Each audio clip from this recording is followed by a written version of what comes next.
Louvado seja nosso Senhor Jesus Cristo. Nós vamos fazer o nosso comentário ao Evangelho de São Mateus, nosso quinto encontro. Vamos trabalhar Mateus, capítulo 2, versículo de 1 a 12. Vamos ouvir primeiro o texto antes de fazer o comentário. Capítulo 2, versículo 1. Tendo nascido Jesus na cidade de Belém, na Judéia, no tempo do rei Herodes, alguns magos do Oriente chegaram a Jerusalém e perguntaram: onde está o recém-nascido rei dos judeus? Nós vimos a sua estrela no Oriente e viemos para prestar-lhe homenagem. Ao saber disso, o rei Herodes ficou alarmado, assim como toda a cidade de Jerusalém. Herodes reuniu todos os chefes dos sacerdotes e os doutores da lei e lhes perguntou onde o Messias deveria nascer. Eles responderam: em Belém, na Judéia, porque assim está escrito por meio do profeta. E você, Belém, terra de Judá, não é de modo algum a menor entre as cidades principais de Judá, porque de você sairá um chefe, que vai apacentar Israel, meu povo. Então Herodes chamou secretamente os magos e investigou junto a eles sobre o tempo exato em que a estrela havia aparecido. Depois mandou-os a Belém, dizendo: vão e procurem obter informações exatas sobre o menino, e me avisem quando o encontrarem, para que também eu vá prestar-lhe homenagem. Depois que ouviram o rei, eles partiram, e a estrela que tinham visto no Oriente ia diante deles, até que parou sobre o lugar onde estava o menino. Ao verem de novo a estrela, os magos ficaram radiantes de alegria. Quando entraram na casa, viram o menino com Maria, sua mãe. Ajoelharam-se diante dele e lhe prestaram homenagem. Depois abriram seus cofres, ofereceram presentes ao menino: ouro, incenso e mirra. Avisados em sonho, para não voltarem a Herodes, partiram para a região deles, seguindo outro caminho. Este é o texto que nós vamos refletir. Versículo 1. Tendo nascido Jesus na cidade de Belém, na Judéia, no tempo do rei Herodes, alguns magos do Oriente chegaram a Jerusalém. No capítulo 2, vemos duas respostas à iniciativa de Deus que vimos no capítulo 1. De um lado, Herodes, sumos sacerdotes e os escribas, sacerdotes defensores do poder religioso, escribas defensores do poder legal jurídico, reagem de forma negativa. Herodes vai usar os recursos militares, religiosos, sociais para frustrar a obra de Deus. As ações sanguinárias de Herodes, unido à elite religiosa, se opõem às estruturas anunciadas por Jesus do anúncio da proximidade do reino dos céus. Jesus veio libertar o mundo das estruturas opressoras. De outro lado, os magos pagãos abraçam os propósitos de Deus e presenciam a nova era de Deus, a Boa Nova. José e Maria, por meio de revelações divinas, angélicas, guardam, defendem a vida da criança contra os planos de Herodes.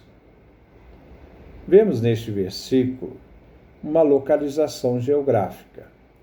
Nasceu na cidade de Belém. né, é uma localização temporal. Tempo do rei Herodes, o Grande, que reinou do ano 37 a.C. até o ano 4 depois de Cristo. Foi o local e o tempo do nascimento de Jesus. Herodes, em São Mateus, vem comparado neste capítulo 2 com o faraó do Egito, no tempo de Moisés. O faraó foi um soberano que, como Herodes, resistiu aos propósitos de Deus. Os magos vieram do Oriente para Jerusalém. Magos não eram reis nem sábios, mas tinham sua origem na classe sacerdotal e serviam a um rei soberano. Eram pessoas que tinham acesso ao rei. Possuíam poderes astrológicos, seguiam a estrela e alegavam ter o conhecimento e poderes sobrenaturais. Os magos do Oriente são pagãos. Eles viajam a Jerusalém, cidade santa, local do templo. Versículo 2. Perguntando: onde está o rei dos judeus recém-nascido? Vimos seguir sua estrela, seu astro, e viemos render-lhe homenagem. Os magos não sabem quem é o rei que acaba de nascer, nem onde ele está. Eles seguiram o astro, a estrela. Os magos vieram do Oriente para prostrar-se diante daquele que nasceu, o rei dos judeus. Não o rei da pátria, mas o rei de um povo, o rei dos judeus. O que determinou a caminhada dos magos do Oriente a Jerusalém foi o aparecimento desta estrela, a estrela do recém-nascido.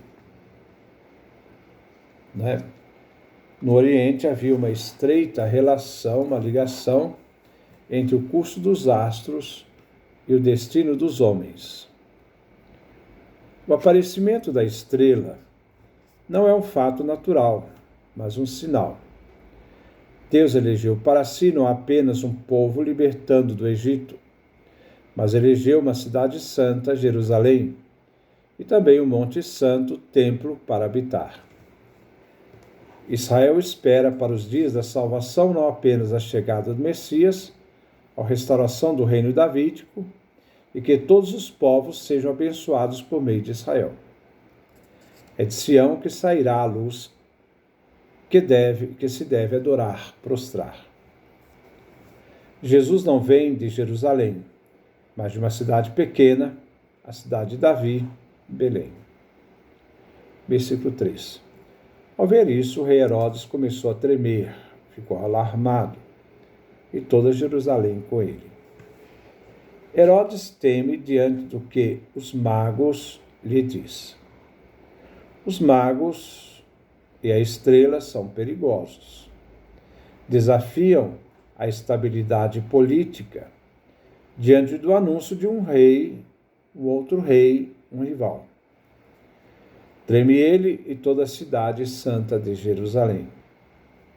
A mensagem dos magos ameaça a estabilidade do rei Herodes e de toda Jerusalém. Ameaça o poder estabelecido. Versículo 4.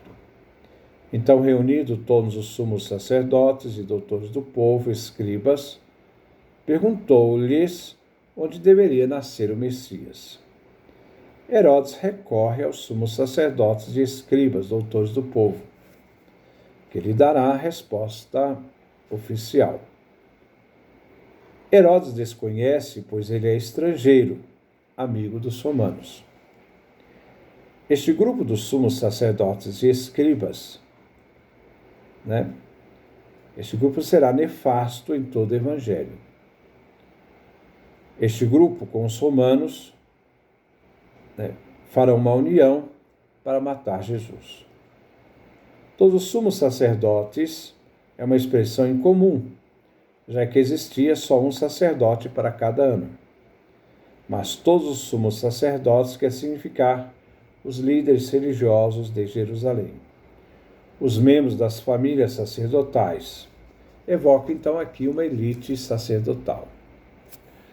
Os doutores e escribas do povo eram os peritos da lei e intérpretes da Torá. Herodes, diante da sua ignorância, invoca a liderança religiosa, social e intelectual. Embora Herodes tenha massacrado muitos dos líderes religiosos do povo de Israel, como nos fala Flávio Joséfo, nas suas Antiguidades, capítulo 17, versículo 41 a 45. Herodes quer saber onde o Messias deveria nascer. O rei dos judeus, o Cristo, descendente de Davi, o verdadeiro rei e com direito a reinar. Não Herodes, considerado usurpador. Jesus é da família de Davi, isto é, de Belém. Ele tem o direito ao trono. Versículo 5. Responderam-lhe, em Belém de Judá, como está escrito pelo profeta. A liderança religiosa, diante da informação do nascimento do Messias, do herdeiro de Davi, cita a cidade de Davi, Belém de Judá. Uma vila insignificante. A elite de Jerusalém chega ao conhecimento não pela estrela, mas pela escritura. Belém é a cidade do Messias. Versículo 6. Tu, Belém, no território de Judá, em nada és a menor dos povoados de Judá, pois de ti sairá um chefe, o pastor do meu povo Israel. A citação é do profeta Miqueias, capítulo 5, versículo 2. A profecia de Miqueias é usada para interpretar o que está acontecendo nos eventos do nascimento de Jesus. Os magos vieram guiados pela estrela para prostrarem diante de um rei descendente de Davi, que nasceu em Belém. Deus mantém a promessa dada no tempo de Miqueias e agora realizada com o nascimento de Jesus. O centro é Belém, não Jerusalém, a sede do poder. Miqueias cita, mas tu, Belém de Éfrata. A mudança de Éfrata por Judá quer enfatizar Belém e não Jerusalém. Éfrate é o menor clã de Judá. Aqui quer fazer contraste entre o grande Jerusalém e o significante Belém. Pois de ti sairá um líder, soberano, chefe. Soberano é Jesus, não Herodes e seus aliados. Ele será o pastor do meu povo Israel. Segundo Samuel, capítulo 5, versículo 2. Tu apacentarás meu povo Israel, tu serás o chefe de Israel. Este versículo cita a eleição de Davi como rei de Israel, de um reino que durará para sempre. Não será Jerusalém a depositária do direito e da salvação dos povos. Jerusalém está no pecado. É a cidade que assassina os profetas. Cidade da desobediência, da rebelião, do desprezo da vontade de Deus. O Messias vai para Jerusalém somente para ir morrer. Na pobre Belém, cidade de Davi, nascerá o Messias. Versículo 7. Então Herodes, chamando secretamente os magos, perguntou-lhes o tempo exato em que havia aparecido o astro. Os pagãos não sabem onde nascerá o Messias, mas as lideranças religiosas, sacerdotais e jurídicas escribas sabem onde nascerá o Messias. Mas o conhecimento deles termina aqui, com a informação de onde nascerá o Cristo. Eles nada mais sabem, senão o que encontraram em Miqueias. Herodes quer saber detalhes. Perguntou o tempo exato do aparecimento da estrela. Aqui não entra em detalhe o evangelista, mas o propósito de Herodes será desvendado mais tarde, no capítulo 2, versículo 16. com o fim, de tentar eliminar o Cristo que ameaça seu poder. Versículo 8. Depois enviou a Belém com a recomendação: averiguai com exatidão o que se refere ao menino. Quando o encontrardes, informai-me, para que eu também vá prestar-lhe homenagem. Os magos agora são enviados como mensageiros de Herodes. São servos de Herodes. Porque Herodes tenta manipular os magos para sua intenção má, destrutiva. Jesus vem chamado de menino. Na antiguidade, as crianças eram vistas com receio, ameaça à ordem cívica, à ordem da vida dos adultos. As crianças eram fracas, irracionais, ignorantes, imprevisíveis, de pequeno valor no presente, mas significantes para o futuro. As crianças deveriam ser respeitosas e obedientes aos pais e devem aprender como se comportar no futuro. As crianças até se tornarem adultas, ficavam à margem do mundo masculino adulto. Herodes planeja algo contra o menino e, diante dos magos, simula interesse. Na boca de Herodes, prestar homenagem ao menino é expressão de ironia perversa. Ele quer enganar os magos. Versículo 9. Tendo ouvido a recomendação do rei, partiram. Imediatamente a estrela, o astro que havia surgido, avançava à frente deles, até deter-se sobre o lugar em que estava o menino. É o astro da parte de Deus, que designa a adoração dos magos como rei messiânico. Jesus como rei messiânico. O astro guia os magos até onde se encontra o menino. A estrela guia de Deus assegura aos magos que podem se prostrar diante deste menino. Diante da informação da cidade de Deus, Belém, os magos, guiados pela estrela, chegam para adorá-lo. Versículo 10. Ao ver o astro, encheram-se de imensa alegria. Os magos reconhecem a presença, a guia e proteção de Deus. O sinal é manifestação e conhecimento de que chegaram ao lugar certo. A alegria que nasce da mensagem divina. Versículo 11. Entram na casa, viram o menino com sua mãe Maria e prostram-se. E prestam-lhe homenagem. Depois, abrem seus presentes, seus cofres, e lhe ofereceram como dons ouro, incenso e mirra. O lugar onde está Jesus e sua mãe é uma casa. José não é mencionado.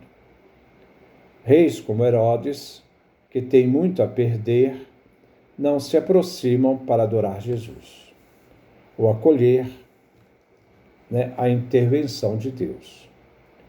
Os magos não foram ao templo para adorar, mas foram a Belém para adorar Jesus. Os presentes, ouro, incenso e mirra.